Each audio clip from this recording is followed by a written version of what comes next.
Assalamualaikum warahmatullahi wabarakatuh. Perkenalkan kami dari kelompok satu, kelas penyimpanan energi. Kami di sini akan mempresentasikan materi mengenai development of hydrogen storage in the last 20 years. Sebelumnya, izinkan kami perkenalan diri terlebih dahulu. Saya Siti Syahda Humaira, kemudian ada partner saya Asyila Salma Yuniar dan Siti Fatimah Azhara.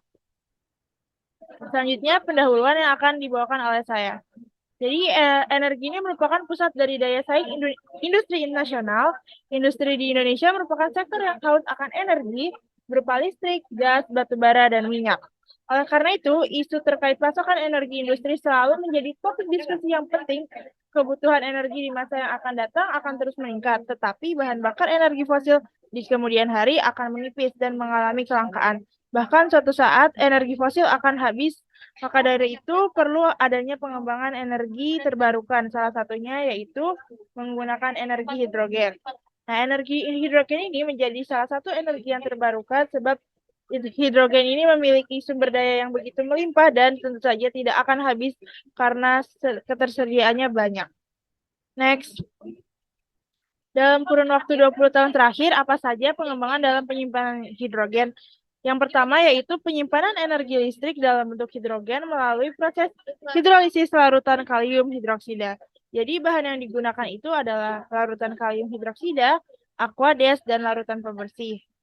Kemudian untuk peralatannya ada sumber listrik, peralatan elektrolisis, ampermeter, kabel, pipa, tabung, dan grafit. Penelitian dilakukan dengan menerapkan arus searah pada dua elektroda yang diredam dalam larutan kalium hidroksida. Nah, tujuan untuk percobaan ini yaitu dilakukan pada penelitian ini mengetahui seberapa cepat hidrogen terbentuk akibat perubahan arus dan tegangan. Selanjutnya akan disampaikan oleh partner saya yaitu Siti Fatimah Azhara. Oke, jadi untuk yang selanjutnya yaitu penyimpanan dan pemanfaatan energi hidrogen hasil produksi reaktor aluminium korosian dan juga elektrolisis sebagai bahan bakar internal, combustion engine, dan pengelasan logam.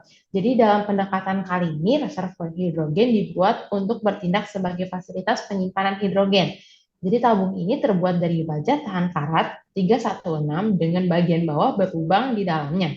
Bahan baja tahan karat tipe 316 sangat efektif di lingkungan asam tinggi dan melindungi dari korosi. Tipe 316 adalah baja tahan karat from nikel dengan 2-3% molybdenum. Kandungan molybdenum meningkatkan ketahanan korosi dan ketahanan terhadap suhu tinggi. Hanya dibuat satu platform yang ditempatkan di tengah gudang yang akan dijadikan sebagai lokasi absorben. Karbon aktif dan zeolit digunakan sebagai absorben yang berfungsi sebagai penyerap gas hidrogen sehingga dapat disimpan dalam jumlah yang lebih besar. Kemudian untuk yang selanjutnya, dalam kurun waktu 20 tahun terakhir, apa saja perkembangan dalam penyimpanan hidrogen, yaitu untuk yang penyimpanan hidrogen dengan metode adsorpsi, hidrogen diproduksi dengan mengelektrolisis 5 liter kaustik potas dengan konsentrasi 5% dalam sebuah elektroliser selama 30 menit.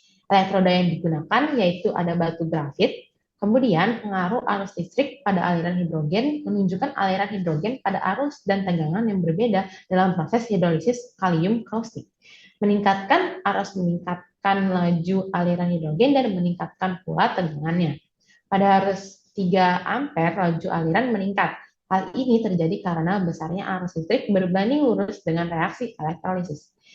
Tabung penyimpanan hidrogen berbahan dasar material stainless 316 yang efektif di lingkungan dengan kesamaan tinggi serta melindungi dari korosi. Terkandung pula molybdenum yang dapat meningkatkan ketahanan terhadap suhu yang tinggi. Tabung ini di dalamnya dilengkapi tray berlubang yang berfungsi untuk tempat meletakkan absorben. Karbon aktif dan zeolit digunakan sebagai absorben karena fungsinya yang berguna untuk media penyerap gas hidrogen sehingga bisa disimpan dengan jumlah yang lebih banyak.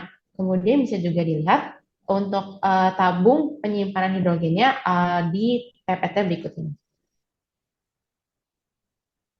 Untuk yang selanjutnya bisa dijelaskan oleh teman saya yaitu Asyila Salma Yuniar. Oke, untuk selanjutnya ada kesimpulan di mana kandungan hidrogen hasil proses elektrolisis saluran KUH setelah proses elektrolisis menunjukkan tegangan sebesar 9 volt dan perubahan arus sebesar 1,2 ampere, 2,3 ampere, dan 3 ampere. Nah, nilai laju alir yang diperoleh pada gambar masing-masing adalah 10,10 mili per M, 11,40 mili per M, dan 13,27 mili per M.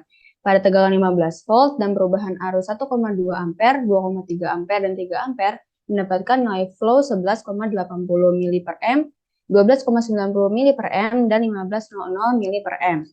Peningkatan luas penampang elektroda menyebabkan peningkatan intensitas arus sehingga terlihat bahwa rasio perbesaran pada diagram adalah sama. Pasokan bahan bakar hidrogen mempengaruhi kerja yang dihasilkan oleh mesin pembakaran intern. Semakin tinggi laju alir bahan bakar hidrogen yang digunakan, semakin banyak kerja mesin pembakaran dalam dan sebaliknya. Laju aliran bahan bakar hidrogen juga mempengaruhi internal combustion engine tentang efisiensi kerja mesin pembakaran dalam berdasarkan perhitungan efisiensi kerja mesin pembakaran dalam yang terbaik terdapat pada aliran hidrogen sebesar 286 mili per S. Efisiensi mesin pembakaran dalam yang dihasilkan pada laju alir gas hidrogen sebesar 28,43%. Oke, sekian presentasi dari kelompok kami mengenai development of hydrogen storage in the last 20 years. Kurang lebihnya mohon maaf. Terima kasih dan wassalamualaikum warahmatullahi wabarakatuh.